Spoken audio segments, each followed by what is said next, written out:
Shalom saudara-saudara. Selamat hari Minggu. Ada sukacita hari ini? Amin. Ada sukacita hari ini saudara? Amin. Amin. Hari ini kita mengucap syukur, kita ada di tempat ini, kita mau beribadah bersama-sama, kita mau puji Tuhan kita lah, kita yang besar bersama-sama. Saya mengundang untuk setiap kita, saudara-saudara sekalian, jemaat sekalian, kita bersatu teduh sejenak, mempersiapkan hati kita untuk datang kepada Tuhan, menyembah Allah kita, memuji-muji Dia, Bapa kita.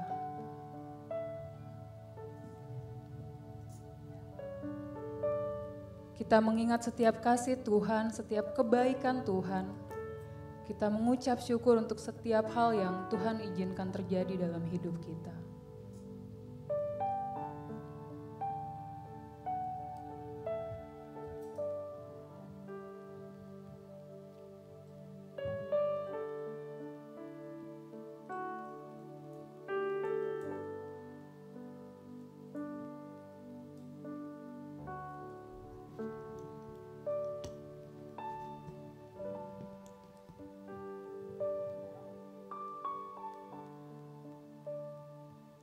Amin. Sekali lagi, shalom saudara-saudara. Shalom. Mungkin bisa tos kanan kirinya. Shalom, selamat hari Minggu. Mari bersuka cita hari ini bersama. Mari memuji-muji nama Tuhan kita sama-sama. Saudara, saya undang untuk bangkit berdiri. Kita mau maju 2 baris ke depan ya. Jadi yang di belakang boleh maju 2 baris bangku yang di depannya. Kita tungguin ya. Yuk, maju yuk. Kita isi bangku-bangku yang ada di depan.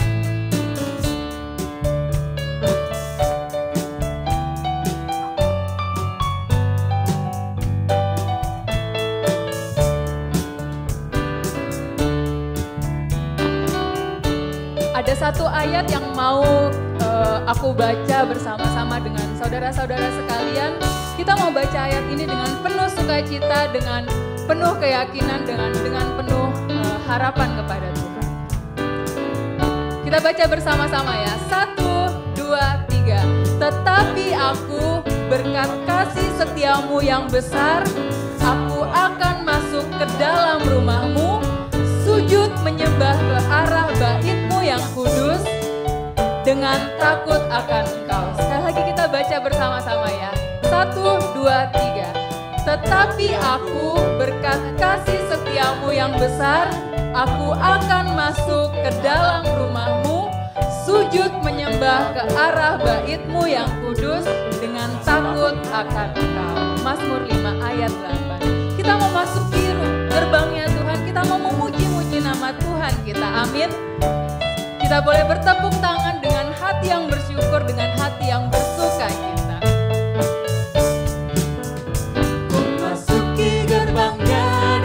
Hati bersyukur, halamannya dengan pujian. Kataku hari ini, kataku hari ini, harinya Tuhan.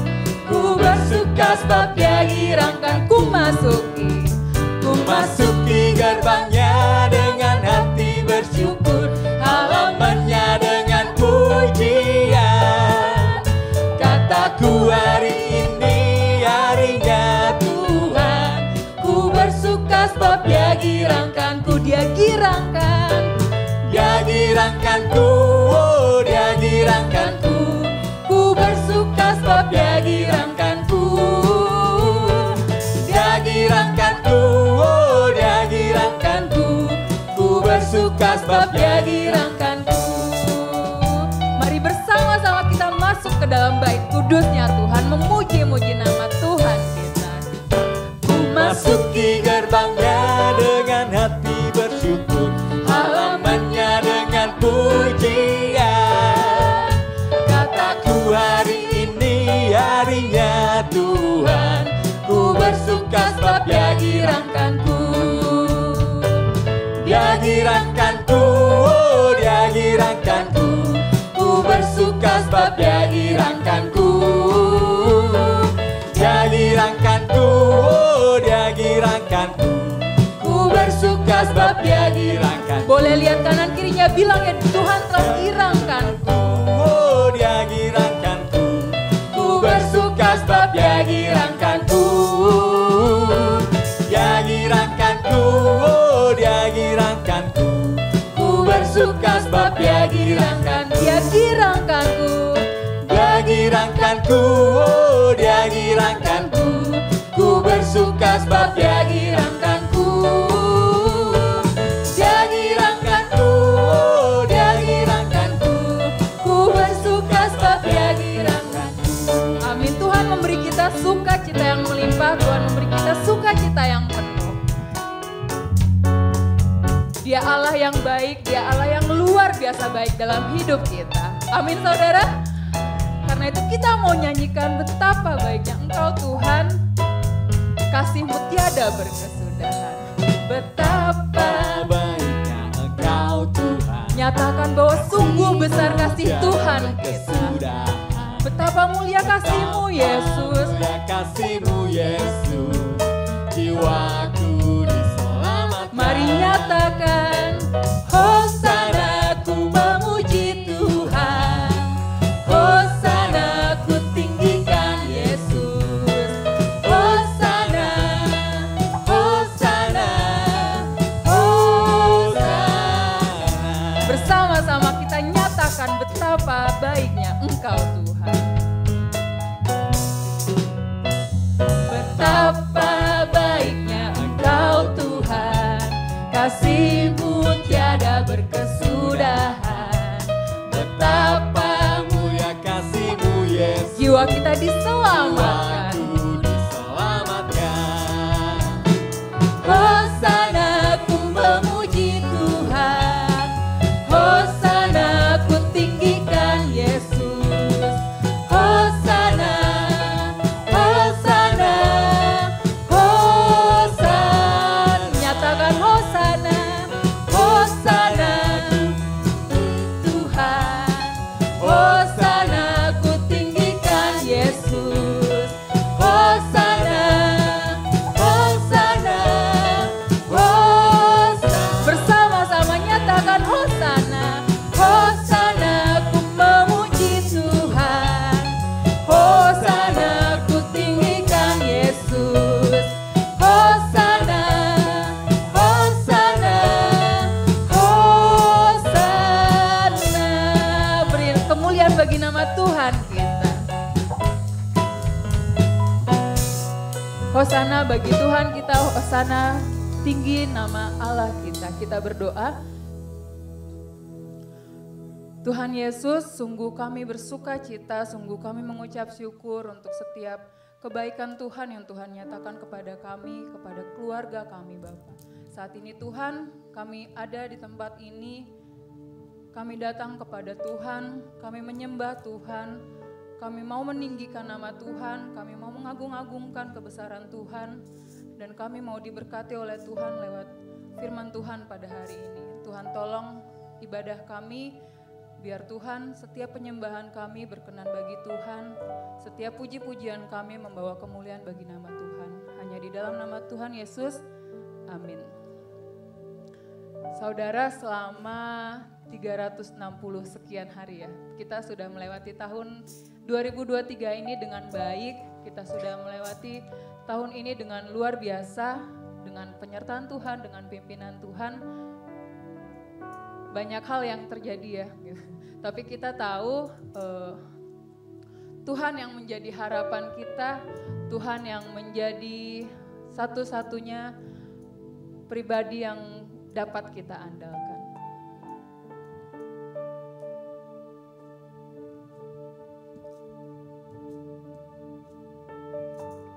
Kita mau pujikan lagu ini dengan menghayati setiap liriknya.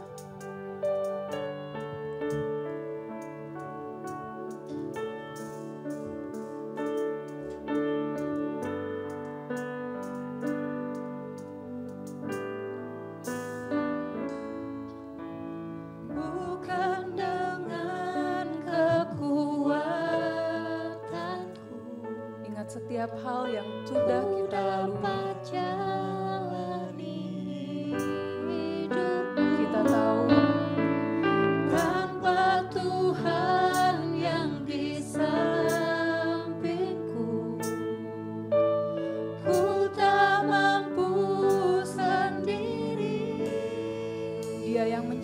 kekuatan kita.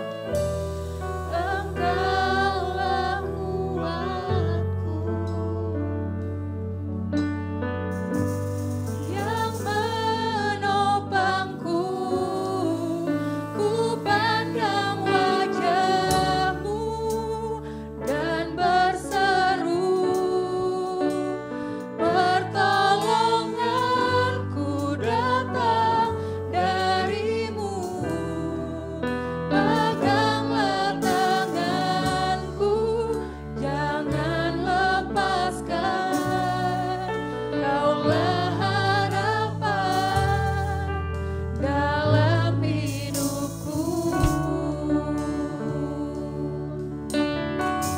Bukan dengan kekuatan kita, bukan dengan hal yang kita andalkan sendiri, kita boleh melewati hari demi hari. Bukan dengan kekuatanku ku dapat jalani hidupku. Tanpa Tuhan yang di sampingku, ku tak mampu sendiri. Nyatakan Dia Allah yang menjadi kuat kita. Engkaulah kuatku Dia Allah yang menopang kita. yang menopangku. Ku pandang wajah-Mu dan berseru, pertolonganku datang dari-Mu. Peganglah tanganku, jangan lepaskan. Kaulah harapan dalam hidupku. Ku pandang wajah-Mu dan berseru, pertolonganku datang dari-Mu.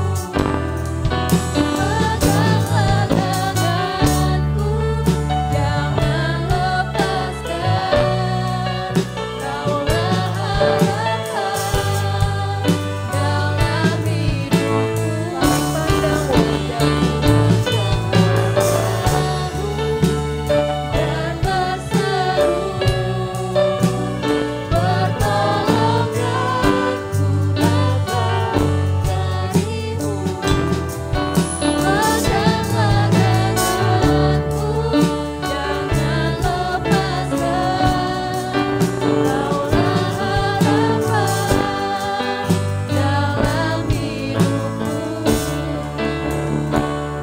benar Tuhan, Kau harapan kami, satu-satunya harapan kami. Kami gak mau cari tempat lain Tuhan, karena Engkau Allah yang menolong kami. Engkau Allah yang sudah menunjukkan kasih-Mu yang luar biasa bagi kami.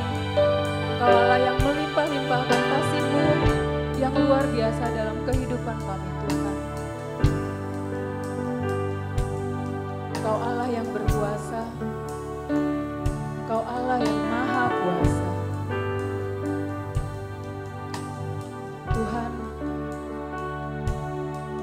namun Engkau juga Bapa yang kekal bagi kehidupan kami. Engkau Bapa yang menunjukkan kasih-Mu yang luar biasa. Engkau Bapa yang memberikan segala sesuatunya menurut kebaikan kami. Engkau Bapa yang memberikan segala sesuatu yang baik bagi kami. Engkau Bapa yang tidak pernah meninggalkan kami. Engkau Bapa yang tidak pernah mengabaikan kami. Terima kasih Tuhan. Terima kasih Bapa.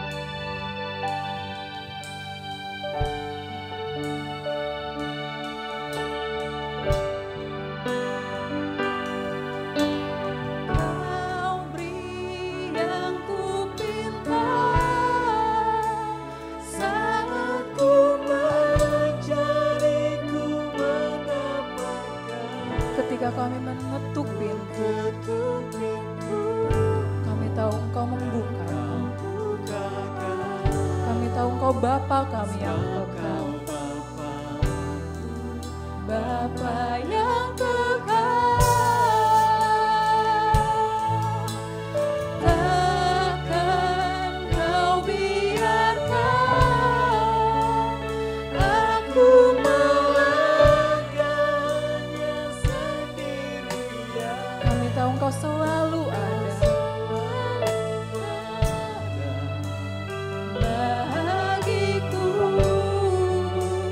sebab Kau Bapa-Ku, Bapa yang kekal. Mari saudara kita ingat setiap kasih Tuhan, kasih yang terindah yang sudah Tuhan nyatakan bagi kita.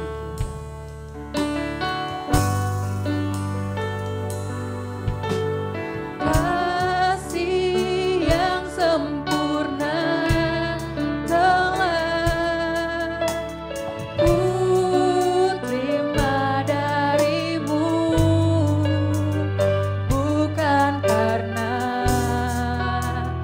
kebaikanku, hanya oleh kasih karuniamu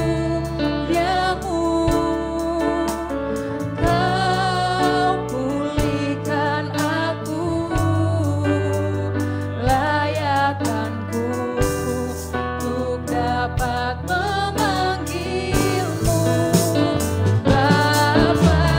Kau beri yang ku pinta saat ku mencari, ku mendapatkan. Buka tuh pintumu dan Kau bukakan, sebab Kau Bapa-Ku, Bapa yang kekal. Takkan Kau biarkan aku melangkah hanya sendirian. Kau selalu ada bagiku, sebab Kau Bapa-Ku, Bapa yang kekal. Kau beri yang ku pinta, Kau beri yang ku pinta saat ku mencari, ku mendapatkan. Buka tuh pintumu dan Kau bukakan, sebab Kau Bapa-Ku, Bapa yang kekal. Takkan Kau biarkan aku melangkah hanya sendirian. Kau selalu ada bagiku, sebab Kau Bapa-Ku, Bapa yang kekal.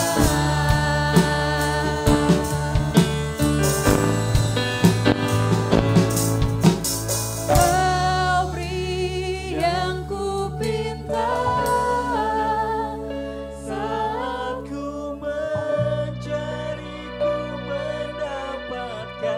Ini kami Tuhan, kami yang datang kepadamu. Kami mengetuk pintumu. Kami tahu Engkau membuka. Sebab Kau Bapa-Ku, Bapa yang kekal.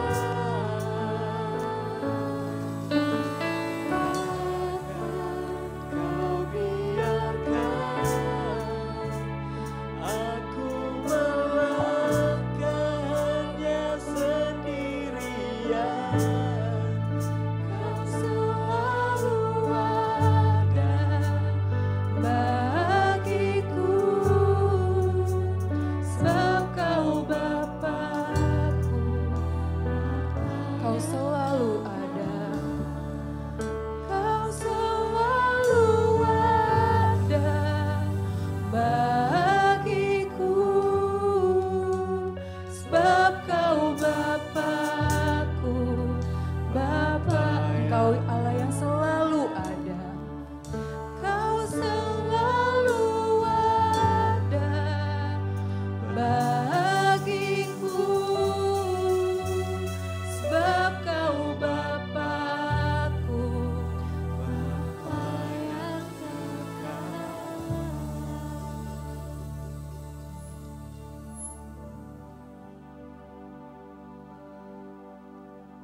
Bapa yang bertahta di kerajaan surga, yang kami sembah di dalam nama Putra-Mu yang tunggal, Tuhan kami Yesus Kristus. Bapa, Engkau di akhir tahun ini berfirmanlah Bapa, sebagaimana firman-Mu di Matius 8 ayat 16 yang adalah ayat emas kami, menjelang malam dibawalah kepada Yesus banyak orang yang kerasukan setan, dan dengan sepatah kata Yesus mengusir roh-roh itu dan menyembuhkan orang-orang yang menderita sakit. Kami siap mendengarkannya Bapa, dan kami siap untuk diubah, untuk ditransformasi sesuai dengan kehendak-Mu. Urapi kami masing-masing Bapa. Semua untuk kemuliaan nama-Mu dan kebesaran kerajaan-Mu. Di dalam nama Tuhan Yesus Kristus, haleluya, amin. Silakan duduk Bapak Ibu, saudara-saudari yang sangat dikasihi oleh Tuhan Yesus. Pertanyaan di penghujung tahun biasanya sama. Tahun 2024 sudah di ambang pintu, siapkah kita untuk memasuki tahun 2024 itu? Yang siap angkat tangan? Oke, puji Tuhan, kita siap di dalam Yesus. Amin. Dia yang akan mempersiapkan kita, Dia yang akan membimbing kita, karena kita adalah milik Dia dan Dia adalah milik kita. Amin. Secara lengkapnya ayat emas yang saya baca tadi adalah dari Matius 8 ayat 14 sampai 17. Saya akan bacakan dengan cepat untuk kita semua. Silahkan ditayangkan supaya kita bisa melihatnya bersama-sama. Demikianlah firman Tuhan. Setibanya di rumah Petrus, Yesus pun melihat ibu mertua Petrus terbaring karena sakit demam. Maka dipegangnya tangan perempuan itu, lalu lenyaplah demamnya. Ia pun bangunlah dan melayani dia. Menjelang malam dibawalah kepada Yesus banyak orang yang kerasukan setan, dan dengan sepatah kata Yesus mengusir roh-roh itu dan menyembuhkan orang-orang yang menderita sakit. Hal itu terjadi supaya genaplah firman yang disampaikan oleh Nabi Yesaya, Dialah yang memikul kelemahan kita dan menanggung penyakit kita. Demikianlah firman Tuhan. Haleluya. Amin. Tema kita adalah harapan. Hope for many. Harapan untuk banyak orang. Kalau kata harapan disebutkan di dalam konteks gereja, terutama diacukan ke firman Tuhan, ke Alkitab, maka jangan pernah berpikir hal yang lain. Harapan itu ditujukan kepada Yesus. Dan kalau berbicara akan Yesus, kita berbicara akan Injil. Artinya harapan for many, hope for many, harapan untuk banyak orang itu ada di dalam Yesus. Berdasarkan Injil. Itu kita harus pegang dengan teguh.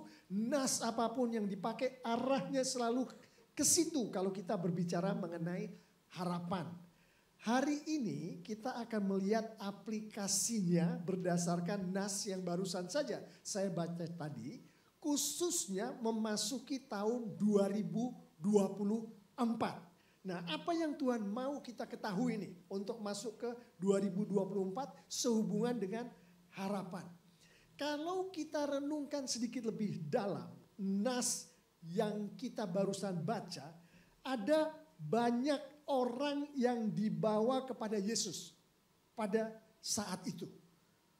Pada saat orang-orang itu dibawa kepada Yesus, apakah orang-orang itu seperti robot datang ke Yesus karena dibawa orang? Atau ada seorang Yesus yang begitu terkenal pada saat itu, dia adalah rabi yang terkenal dan dia hanya mengikuti saja apa yang Yesus lakukan? Kita tahu bukan seperti itu. Mereka kan punya harapan.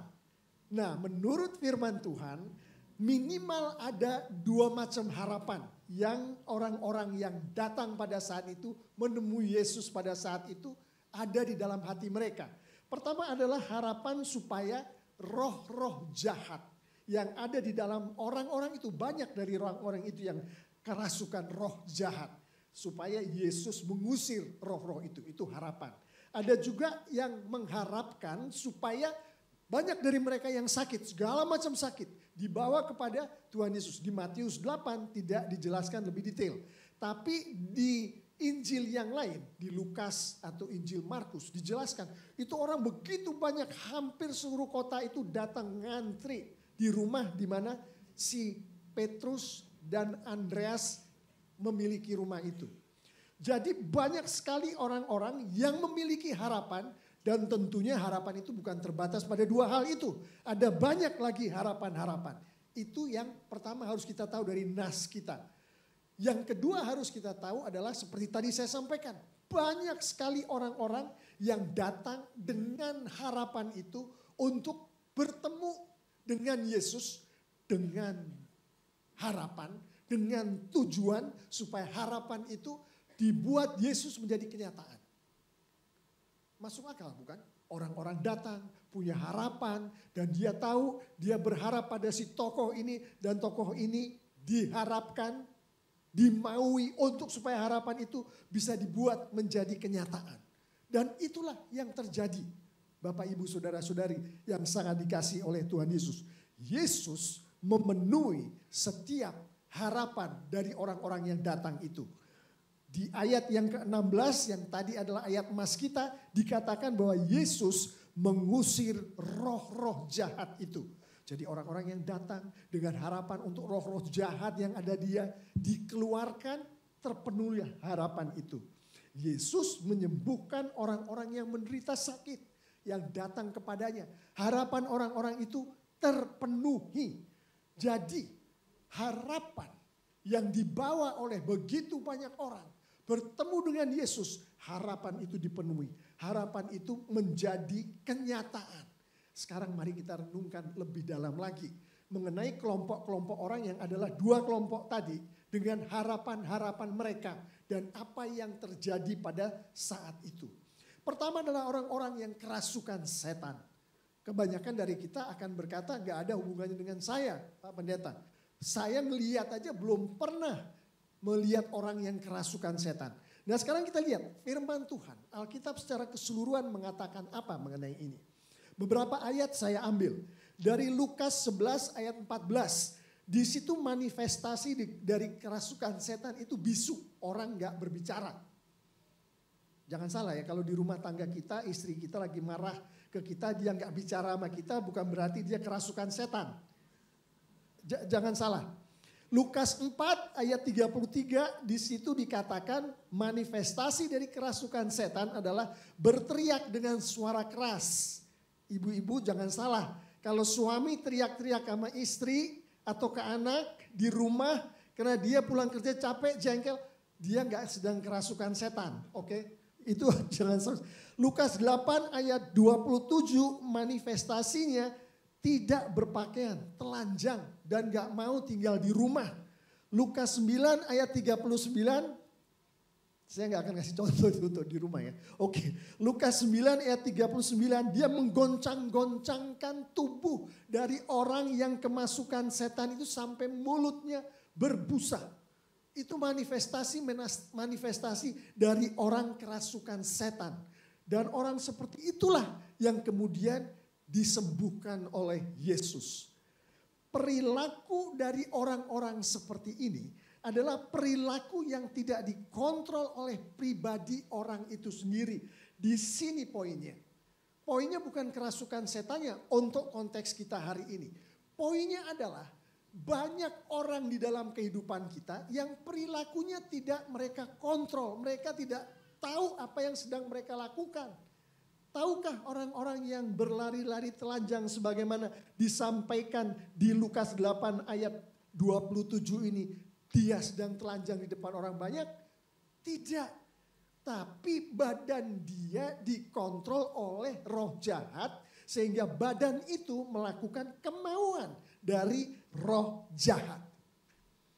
Yang kita tahu dari semua ayat yang saya sampaikan tadi dan berbagai macam ayat di dalam Alkitab, setiap orang yang kerasukan setan, mereka adalah orang-orang yang tanpa Yesus, tidak mengenal Yesus. Di dalam orang itu tidak ada Roh Kudus Yesus. Bapak Ibu, saudara-saudari yang sangat dikasihi Tuhan Yesus. Lukas 11 ayat 14, Lukas 4 ayat 35, Lukas 8 ayat 32, Lukas 9 ayat 42. Yaitu satu ayat setelah ayat-ayat yang saya bacakan sebelumnya tadi. Yang menunjukkan manifestasi dari kerasukan setan. Di situ firman Tuhan memberikan jawaban atas seluruh macam kerasukan setan tadi. Yaitu Yesus membebaskan, Yesus membebaskan, Yesus membebaskan, Yesus membebaskan. Amin. Tidak ada kerasukan setan macam manapun yang Yesus tidak dapat membebaskan. Artinya apa? Pada saat Yesus datang, ada orang kerasukan, dia langsung mengontrol orang itu. Saat roh jahat itu keluar, siapa kemudian yang mengisi orang itu? Roh Kristus. Kristus yang mengontrol. Yesus di kita, setan pergi. Amin. Haleluya. Orang-orang yang masih mengalami aktivitas-aktivitas di mana dia tidak memiliki kontrol atas dirinya sendiri. Yang kemungkinan dia sedang dirasuki oleh roh jahat. Yang jelas dia bukan anak-anak Tuhan, adalah orang-orang yang pasti memerlukan Kristus. Benar enggak? Orang-orang seperti itu pasti memerlukan Yesus. Kita belajar dari kasus orang kerasukan setan ini. Bahwa mereka yang perilaku mereka tidak di bawah kontrol Kristus, kontrol Roh Kudus. Mereka yang tidak memiliki Yesus, orang-orang ini perlu Yesus. Sehingga mereka selalu di bawah kontrol Yesus. Mereka selalu di bawah kontrol Roh Kudus. Yesuslah harapan satu-satunya bagi mereka-mereka yang seperti ini. Yesuslah harapan satu-satunya bagi mereka yang belum memiliki Yesus. Amin. Di gereja banyak anak-anak Tuhan. Tapi dia tidak di bawah kontrol Kristus. Tidak di bawah kontrol Roh Kudus. Kita melihat sendiri bukan? Datang ke gereja, pulang ke rumah, melakukan hal-hal yang Tuhan tidak mau. Melakukan hal-hal yang tidak sesuai dengan firman Tuhan. Gampangnya aja kita tadi barusan ngomong di care group KDRT. Orang melakukan KDRT, dia anak Tuhan. Udah pasti pada saat itu dia tidak di bawah kontrol dirinya sendiri. Benar? Orang pergi bekerja, dia melakukan korupsi. Entah korupsi waktu, korupsi uang, korupsi segala macam. Pada saat anak Tuhan melakukan itu, dia tidak di bawah kontrol dirinya sendiri. Begitu bukan? Jangan salah. Bukan berarti si orang ini, anak Tuhan ini berada di bawah kontrol roh jahat. Bukan. Bukan berarti anak Tuhan ini kerasukan roh setan. Bukan. Tapi anak Tuhan ini sedang tidak di dalam kontrol Yesus. Sedang tidak di dalam kontrol Roh Kudus pada saat hal itu terjadi. Apa yang diharapkan? Seperti yang diharapkan bagi semua orang yang tidak berada di dalam Yesus adalah bertobat. Untuk orang itu begitu dia diberitahu oleh orang lain langsung bertobat. Itu kelompok orang yang pertama. Yang kedua adalah yang datang ke Yesus di rumah Petrus itu. Mertuanya Petrus tinggal di situ adalah orang-orang yang menderita sakit. Firman Tuhan katakan berbagai macam manifestasi dari sakit ini. Matius 15 ayat 30, lumpuh, timpang, buta, bisu. Matius 8 ayat 2, kusta. Matius 9 ayat 20, perempuan yang sakit pendarahan. Lukas 8 ayat 49, sakit keras bahkan karena sakit itu mati. Ini mengenai anak dari Jairus yang sakit mati kemudian Tuhan Yesus hidupkan kembali. Bapak Ibu, saudara-saudari yang sangat dikasihi Tuhan Yesus, manifestasi dari sakit ini bisa terjadi kepada semua orang. Baik orang-orang yang belum mengenal Tuhan Yesus maupun yang sudah mengenal Tuhan Yesus Termasuk kita-kita semua di sini. Kita-kita semua di sini bisa kena sakit. Benar bukan? Tanpa Yesus maupun pengikut Yesus bisa kena sakit. Bersyukur gak kita untuk itu? Gak ada yang jawab. Karena pada saat orang sakit gak ada yang mau bersyukur. Padahal Tuhan punya maksud. Sakit apapun harus kita syukuri. Gak ada yang mengamini. Amin. Karena Tuhan mengizinkan itu. Dan perhatikan, satu ayat setelah manifestasi dari sakit itu, Matius 15:30, Matius 8 ayat 3, Matius 9 ayat 22, Lukas 8 ayat 49. Yesus menyembuhkan. Yesus menyembuhkan. Yesus menyembuhkan. Yesus menyembuhkan dan Yesus menghidupkan. Amin. Kalau kita kagak sakit anak-anak Tuhan, bagaimana Yesus menunjukkan kemuliaannya bahwa dia bisa menyembuhkan dan menghidupkan. Makanya kita bersyukur untuk apa yang Tuhan izinkan terjadi di kita. Jangan sampai salah, aduh aku sakit begini parah. Tuhan gak sayang lagi sama aku. Loh, bukan begitu. Tuhan justru menunjukkan bahwa dia pakai kita untuk dia menunjukkan kemuliaan dia. Bahwa dia bisa menyembuhkan, bahwa dia bisa menghidupkan, bisa membangkitkan. Intinya kesembuhan dan kehidupan hanya dari Yesus. Amin. Semua orang entah dia belum kenal Yesus, sudah kenal Yesus, perlu Yesus. Itu dua kelompok orang tadi. Kita belajar dari kelompok orang-orang yang menderita sakit yang datang ke Yesus.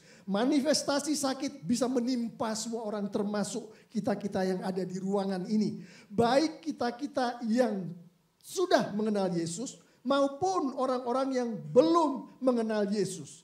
Dan kesembuhan, kehidupan, kebangkitan hanya datang dari Yesus. Semua orang perlu Yesus. Yesuslah harapan satu-satunya bagi kita semua termasuk TLC Sears yang hari ini datang. Amin. Tapi Bapak Ibu, saudara-saudari yang sangat dikasihi Tuhan Yesus. Di gereja kita sekalipun banyak orang-orang yang tidak percaya penuh akan hal ini. Banyak orang yang tidak percaya bahwa Tuhan Yesus yang firman Tuhan katakan sanggup, lebih dari sanggup untuk menyembuhkan, sanggup lebih dari sanggup untuk menghidupkan. Ini termasuk menghidupkan keluarga-keluarga Kristen yang mati loh. Yang saya maksud keluarga Kristen yang mati itu keluarga ada, ini papinya ada, maminya ada, anaknya ada, suaminya ada, istrinya ada. Dan ke gereja. Tapi keluarga itu mati. Si suami dan si istri tidak berbicara satu sama lain. Si istri dengan anaknya bermusuhan. Ini keluarga Kristen yang mati. Yang sakit bahkan sampai mati. Firman Tuhan katakan, Yesus sanggup menyembuhkan. Yesus sanggup menghidupkan keluarga ini. Kita tahu, kita baca firman-Nya. Tapi banyak, bukan hanya beberapa. Banyak di antara kita yang tahu tapi kagak percaya. Dan kita nggak usah melihat kiri kanan, kita melihat ke keluarga kita, ke diri kita sendiri. Berapa banyak di antara kita yang mengalami kesakitan ini. Kesakitan itu bisa fisik, bisa jiwa, bisa rohani, bisa jasmani. Dan tahu Yesus bisa menyembuhkan, tapi kita tidak bergantung penuh pada Yesus. Sehingga kita lihat di dalam kehidupan kita, hal-hal yang seharusnya tidak dilakukan oleh jiwa, oleh rohani yang sehat, tapi kita masih lakukan. Kita masih bertingkah seperti kita sakit. Karena kita tahu Yesus menyembuhkan, tapi kita kagak percaya dengan penuh. Dan untuk itu, untuk orang-orang yang seperti itu yang duduk di gereja kita, bertobatlah. Berdoalah, mohon ampun dari Tuhan. Dan dua kelompok ini mewakili setiap orang di dunia. Baik kenal Tuhan Yesus maupun tidak kenal Tuhan Yesus. Baik kenal Tuhan Yesus tidak di gereja maupun di gereja. Baik kenal Tuhan Yesus di gereja maupun melayani, terwakili oleh dua kelompok ini. Dan Alkitab menunjukkan kepada kita hari ini bahwa Yesus membebaskan, Yesus menyembuhkan, Yesus menghidupkan. Dan harapan dari kelompok-kelompok ini, harapan dari kita semua adalah pada Yesus. Amin. Mari kita lihat penerapannya seperti apa di dalam kehidupan kita. Kita memasuki tahun 2024. Yang pertama, untuk penutupan kita sudah mendengar dan kita akan mengimani terus bahwa harapan ini diberikan kepada semua orang. Itu adalah gospel, itu adalah Injil untuk semua orang. Itu yang pertama yang akan kita ingat terus. Yang kedua adalah pada saat harapan ini diberikan dan si orang yang mengharapkan ini datang kepada Yesus, Yesus akan membuat harapan-harapan itu menjadi kenyataan. Kita sudah bicarakan bersama tadi.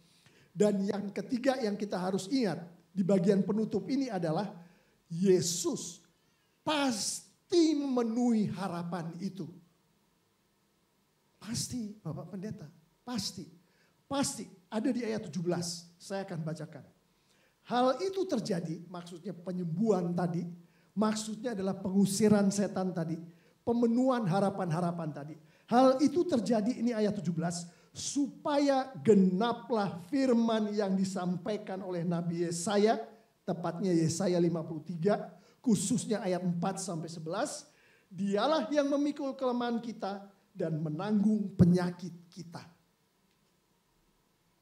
Pasti Tuhan Yesus akan bikin. Kenapa? Karena Yesaya 53 itu adalah firman Tuhan yang datang dari Bapanya Yesus yang ada di surga. Yesus datang ke dunia untuk menggenapi. Kalau Bapanya bilang sembuhkan orang itu, Bapanya bilang usir setan dari orang itu. Bapanya bilang berkati anakku yang ini, berkati anakku yang ini. Sesuai dengan firman Tuhan. Maka Yesus harus mengikuti apa yang dibilang Bapanya. Amin. Harapan yang sesuai dengan firman Tuhan pasti akan dikabulkan. Dan sebagai penerapannya adalah kita mau melihat ke Matius 6 khususnya ayat yang ke-16 dan 17. Saya akan bacakan, ini penting sekali untuk tahun 2024 dan bagaimana kita menaruh harapan-harapan kita untuk tahun depan. Di situ dikatakan, menjelang malam dibawalah kepada Yesus banyak orang kerasukan setan. Dan dengan sepatah kata Yesus mengusir roh-roh itu dan menyembuhkan orang-orang yang menderita sakit. Bagaimana Yesus memenuhi harapan dari orang-orang yang datang dengan penuh pengharapan itu? Dengan sepatah kata. Apa arti sepatah kata itu? Artinya adalah firman Tuhan. Yesus memenuhi harapan itu dengan firman Tuhan. Dan saya lanjutkan di situ. Hal itu terjadi supaya genaplah firman yang disampaikan oleh Nabi Yesaya. Kuncinya adalah genaplah firman. Yesus mempergunakan firman untuk memenuhi harapan daripada orang-orang yang memiliki harapan sesuai dengan firman. Nangkep kan kita ya? Harapan kita yang sesuai dengan firman, Yesus mempergunakan firman Tuhan membuat harapan itu menjadi kenyataan. Bapak Pendeta, sekarang bagaimana ini? Saya di dalam kehidupan saya sehari-hari. Apa yang harus saya lakukan nih? Supaya apa yang kita bicarakan hari ini, kita renungkan hari ini, tetap bersama saya terus. Bukan hanya 2024, terus sampai Tuhan Yesus datang yang kedua kali. Ada dua kata penting tadi. Dengan sepatah kata genaplah firman. Dua-duanya mengacu kepada firman Tuhan. Mengacu kepada untuk kita, mengacu kepada Alkitab ini. Artinya, berharaplah berdasarkan pada firman Tuhan. Dengan kata lain, jangan memiliki harapan-harapan di tahun 2024 yang tidak sesuai dengan firman Tuhan. Itu yang pertama. Harapan yang berdasarkan pada firman Tuhan, kita tadi barusan belajar, pasti akan dipenuhi oleh Yesus melalui kita. Roh Kudus Yesus yang berada di dalam kita akan berkarya mempergunakan kita untuk membuat harapan yang sesuai dengan firman Tuhan menjadi kenyataan. Masalah kita adalah kebanyakan dari kita baca ini, tapi kita tidak percaya apa yang kita baca. Kita tidak percaya bahwa kalau kita berharap berdasarkan firman Tuhan, maka Tuhan pasti akan mengabulkan. Di situ masalah kita. Untuk kita-kita yang seperti itu, bertobatlah. Jadi firman Tuhan selesai. Terus kita kembali ke rumah nih. Nunggu jam 12 malam. Iya kan? Tanggal 31 ini jam 12 malam kita tunggu. Berkumpullah kita di meja. Entah menikmati hidangan kecil. Sambil membaca firman Tuhan. Sambil berdoa bersama. Saya berdoa kita semua. Maksudnya suami, istri, anak, ayah, ibu. Berbicara satu sama lain akan harapan-harapan. Apa harapan si suami? Apa harapan si istri? Apa harapan si anak? Bersama-sama dibicarakan nanti malam. Sebelum jam 12 dan akan masuk ke tahun yang baru. Tulislah harapan-harapan itu di secari kertas. Si suami punya kertas sendiri, istri punya kertas sendiri, anak punya kertas sendiri. Tulis semua selengkap-lengkapnya apa yang diharapkan untuk terjadi baik secara individu, suami, istri, anak maupun sebagai keluarga. Tulis di situ sehingga semua orang di keluarga itu bisa baca. Setelah ditulis, kemudian bukalah firman Tuhan. Tadi dikatakan harapan yang sesuai dengan firman Tuhan, Yesus pasti akan kabulkan. Amin. Pasti akan dikabulkan. Sebagai contoh, saya tahun 2024 berharap Tuhan mengaruniakan pasangan hidup. Bukan saya udah punya. Tapi ada beberapa di antara kita yang berpikir seperti itu. Oke, mengharapkan pasangan hidup. Ditulis kan, itu si anak itu menulis. Dia sampaikan ke papanya, ke mamanya. Itu salah satu contoh. Terus papa mamanya baca kan. Terus firman Tuhan katakan harapan ini kalau mau dikabulkan harus sesuai dengan firman Tuhan, bukan? Pergilah kita satu keluarga nih dicari di firman Tuhannya. Ada Kejadian 2 ayat 18. Di situ Tuhan mengatakan Tuhan Allah berfirman, tidak baik kalau manusia itu seorang diri saja. Aku akan menjadikan penolong baginya yang sepadan dengan dia. Jadi harapan si anak ini tentunya kita mengharapkan dia bukan 10 tahun terus mengharapkan pasangan hidup. Dia udah 24 atau 30 atau seperti itu mengharapkan pasangan hidup. Ada ayatnya, didoakan bersama di keluarga itu dipersembahkan kepada Tuhan. Dan karena sesuai dengan firman Tuhan, pasti Tuhan Yesus akan mengabulkan doa itu. Amin. Itu salah satu contoh. Jangan sampai kita masuk tahun 2024, si suami punya harapan sendiri, istri punya harapan sendiri, anak-anak punya harapan sendiri, ditulis di kertas masing-masing sendiri-sendiri, dibawa tidur di kamar sendiri-sendiri, kemudian 2 bulan kemudian nongollah mobil di rumah. Suaminya ngambil mobil itu kredit misalkan. Contoh. Atau nongollah motor atau apa ke rumah. Istrinya ngeliat, anaknya ngeliat. Perasaan gak ada di budget deh. Bingung kan dia? Istrinya punya harapan sendiri, kemudian suaminya datang suatu ketika 3 bulan kemudian istrinya harus karena sekolah ya, dia mau melanjutkan karir, itu ada tugas untuk penulisan skripsi harus pergi keluar kota, tinggal di situ selama 4 hari. Tiba-tiba dia bilang, saya besok, suaminya ngeliat, dari mana ini bisa begini? Karena harapan-harapan, cita-cita itu tidak dibicarakan bersama. Di keluarga itu yang namanya harapan-harapan tahun 2024, yang mana memiliki harapan sesuai dengan firman Tuhan. Bagus adanya. Tuhan memberkati selama itu sesuai dengan firman Tuhan. Bicarakan. Masing-masing membantu untuk mencarikan ayat firman Tuhannya. Dengan begitu saya mengimani, saya berdoa, kita semua mengimani, kita semua berdoa. Dengan begitu maka setiap harapan itu akan dikabulkan oleh Tuhan Yesus, mempergunakan kita, dan Tuhan Yesus akan dimuliakan karena harapan itu dikabulkan. Jelas Bapak Ibu, saudara-saudari, adik-adik yang sangat dikasihi Tuhan Yesus. Begitulah kita akan memasuki tahun 2024. Penuhilah daftar harapan Anda. Tulis di setiap kertas. Apapun yang kita hendak mohonkan kepada Tuhan, tulis di kertas itu, harapan-harapan itu. Kemudian sharingkan dengan seluruh keluarga. Orang-orang yang dekat dengan kita sharingkan itu. Bukan hanya di situ, doakan bersama. Dan yang penting, carilah ayat Alkitab yang mendukung harapan-harapan itu. Kalau anak kita punya harapan, tidak ada alasan Alkitab yang membuat harapan itu akan memuliakan Tuhan, kita ajak bicara itu anak.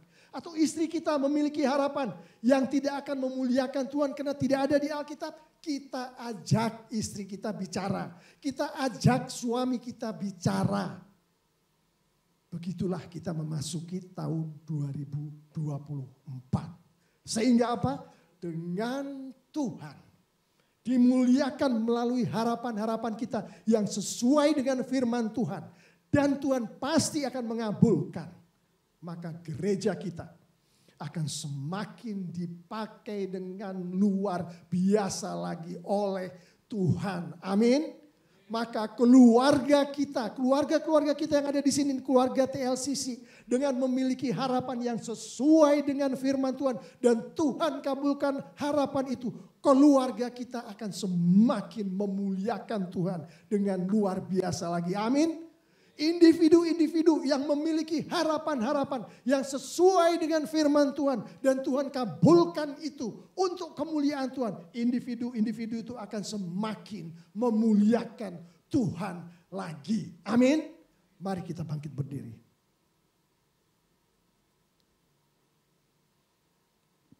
Terima kasih Bapa. Terima kasih untuk firman-Mu. Terima kasih Engkau menunjukkan bahwa harapan satu-satunya bagi semua orang di seluruh dunia adalah Kristus, adalah Yesus. Terima kasih Bapa. Engkau bukan hanya menunjukkan Bapa, Engkau juga membimbing kami dengan firman-Mu. Bagaimana sehingga Yesus yang adalah harapan satu-satunya, Injil Yesus yang adalah harapan satu-satunya itu masuk ke dalam kehidupan kami. Masuk ke dalam diri kami sebagai individu, kami sebagai keluarga, kami sebagai kelompok, kami sebagai gereja-Mu TLCC. Oh Bapa, terima kasih. Engkau tunjukkan semua itu Bapa. Dan Bapa, urapi kami sehingga kami menyadari dengan sepenuhnya bahwa apa yang sedang Engkau lakukan pada saat ini, yang sedang Engkau berkatkan kepada kami pada saat ini Bapa, adalah karena Engkau sangat mengasihi kami. Karena Engkau menghendaki harapan-harapan kami yang sesuai dengan firman-Mu menjadi kenyataan di dalam kehidupan kami. Bapak, secara khusus hamba-Mu mendoakan gereja-Mu TLCC. Hamba-Mu mendoakan seluruh keluarga-Mu yang ada di gereja-Mu TLCC ini. Dan individu, satu orang, lepas satu orang Bapak.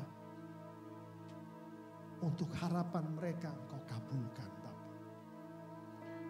Engkau berkati harapan mereka Bapak. Engkau berbelas kasihan kepada mereka Bapak. Karena hamba tahu salah satu harapan itu adalah keluarga yang semakin kuat, suami istri yang lebih mencintai, anak-anak yang lebih menghormati. orang tua mereka. Terima kasih Bapak. Saat kita berdoa ini Bapak Ibu, saudara-saudari, adik-adik yang sangat dikasihi oleh Tuhan Yesus. Mari kita juga memikirkan orang-orang di dalam kehidupan kita. Apakah mereka masuk golongan pertama, orang-orang yang belum kenal Yesus.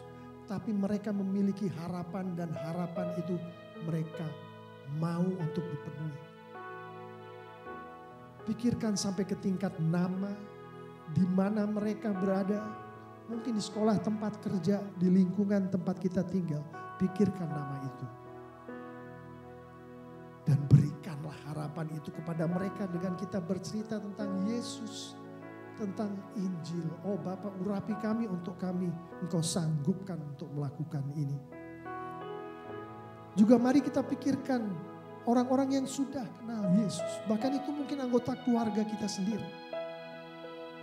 Orang-orang di lingkungan keluarga besar kita. Dengan harapan-harapan mereka. Mari kita doakan mereka.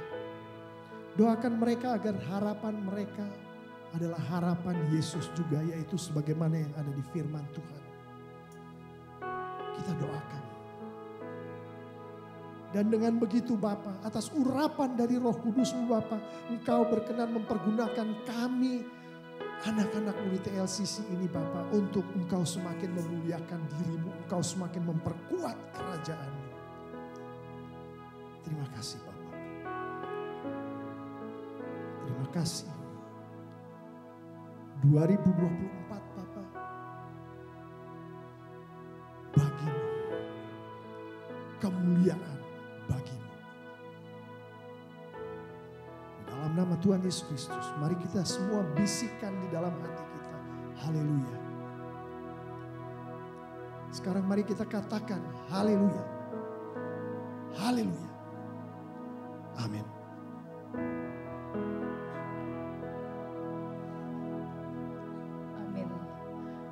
Kristus di dalam kita, setan pergi. Amin. Amin. Itu tadi salah satu hal yang disampaikan oleh Pastor Alex ya. Saudara, kita sudah terima firman yang benar, kita sudah memegang firman yang satu-satunya firman yang benar, kita sudah menerima harapan kita sudah menerima keselamatan kita. Tapi saudara, jangan cuma disimpan buat diri sendiri. Kita mengingat ya, masih banyak di luar sana ada orang yang mungkin masih kerasukan gitu, ada orang yang mungkin masih sakit, orang yang butuh kasih Tuhan, orang yang butuh harapan dari Tuhan. Kita mau kabarkan sukacita, keselamatan yang sudah kita terima buat mereka. Ku suka mengabarkan.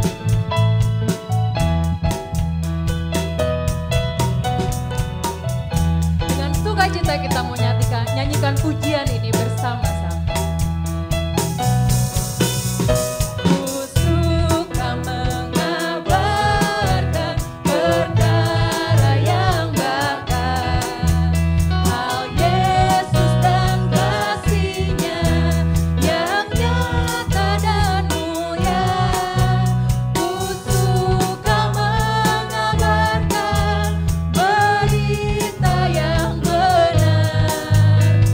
Tentang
kabar